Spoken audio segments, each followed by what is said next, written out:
Good day. Here are the top stories of the Manila Times for Thursday, April 21, 2022.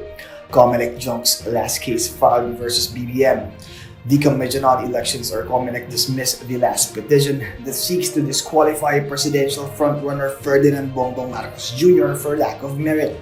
The poll body's first division, chaired by Commissioner Socorro Inting, issued the ruling in response to the urgent motion filed last month by the Pudno nga Ilocano or the Real Ilocano, seeking for the immediate resolution of the case it filed against Marcos.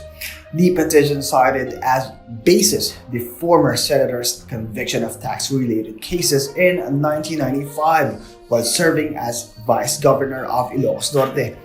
The two members of the division, Commissioners Amy Ferolino and Amy Torrefranca Neri, concurred with the decision. The first division said it was not convinced that Marcos committed a crime involving moral turpitude, which the petitioners stress is a ground for disqualification. The division cited a 2008 ruling which said that failure to file an income tax return is not a crime involving moral turpitude. Get boosted before jabs expire, says Concepcion. More than the possible surge in COVID-19 cases, Presidential Advisor for Entrepreneurship Jose Maria Joey Concepcion III is worried about the low number of booster shots administered to eligible recipients. He warned that the country is racing against time as there are millions of doses of COVID-19 vaccines nearing expiration. He is worried that by the time Filipinos decide to get the additional shots, the vaccines will have expired.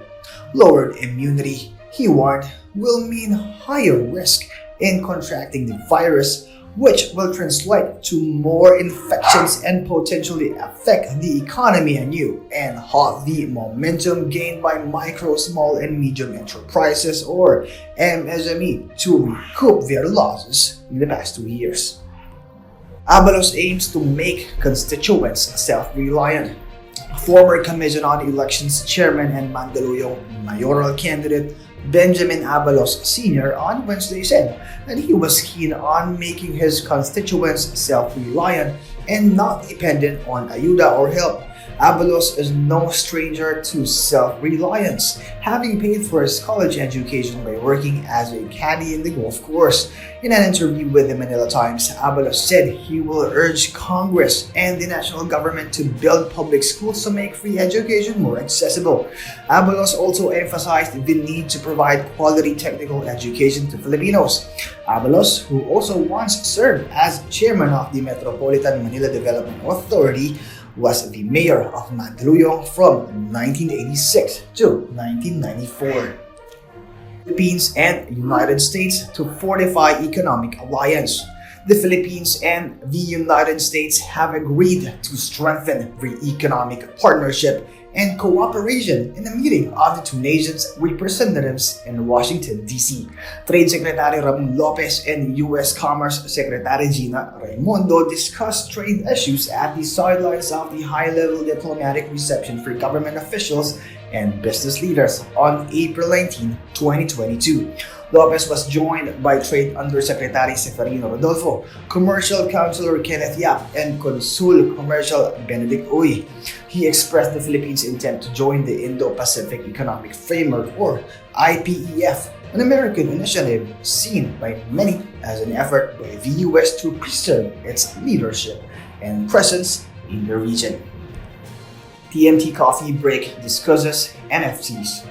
Origin Foundation Chief Executive Officer Daniel Hodgenchild gave a primer on non-fungible token or NFT, a unique digital asset, in Wednesday's episode of the Manila Times Coffee Break. NFTs can be anything like music or artwork stored in a blockchain. They can be bought and sold because they hold a value primarily set by the market and demand. Hodgenchild stressed the importance of having an NFT certificate of authenticity guaranteed by their company. Hodgenchild said Origin Foundation strives to fulfill its mission to be a trusted NFT authority globally.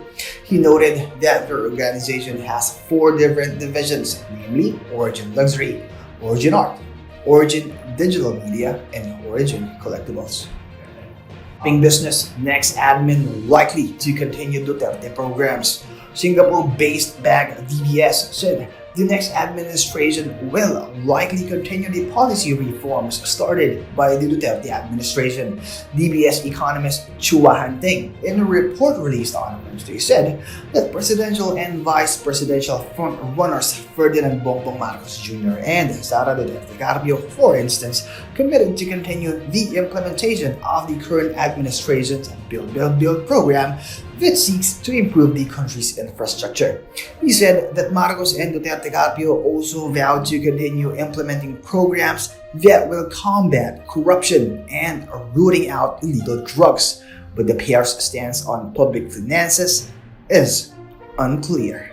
Vice President Maria Leonor Leni Robredo, meanwhile, who trails Marcos in the pre-poll surveys, is perceived to be market-friendly. In terms of public finances, DBS report highlighted that Robredo acknowledged the country's high borrowings, which was driven by the pandemic, but failed to ensure debt sustainability. In sports, Grizzlies Pelicans get even in Game 2. Ja Morant scored 23 points and handed out 10 assists as the Memphis Grizzlies look much more like the team that posted the NBA's second-best record, routing the Minnesota Timberwolves 124-96 on Wednesday in Manila to even up their first-round Western Conference series at 1 apiece. Morant went to the bench with 4:40 left to a huge ovation. He finished a rebound shy of a triple-double. Desmond Bain and Jaren Jackson Jr. each added 16, with Jackson hitting 4 of 7 from 3-point range as the Grizzlies finished with 7 in double figures. Brandon Clark, Xavier Tillman Sr., and Zaire Williams each had 13. Tyus James added 10. Game 3 is Friday in Minneapolis. Big Dome fire forced PBA to call off games. A fire in the upper section of the Smart Araneta Coliseum near the Red Gate forced the Philippine Basketball Association, or PBA, to cancel the scheduled 3-by-3 games. Game 6 of the PBA's Governor's Cup Finals on Wednesday. League Commissioner Willie Marshall confirmed to the Manila Times that they had to cancel the games for the safety of the players. Marshall also said that the 6th game between Barangay Ginebra and Meralco will be played on Friday at the SM Mall of Asia Arena at around 12:45 p.m. Wednesday. The fire was declared under control, but the smoke which entered the playing venue of the Big Dome has yet to be cleared. The fire volunteers said they expect the smoke and the steam will be cleared within 24 hours. Maria Sharapova announces pregnancy.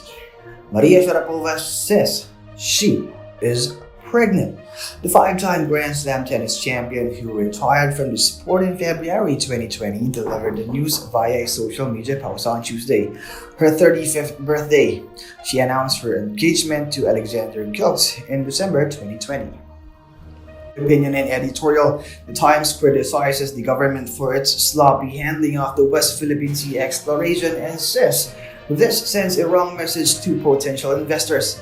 Read the full version in the opinion section of its print and digital editions, or listen to the voice of the Times. The featured columnists on the front page are Antonio Contreras and Ian Macabenta.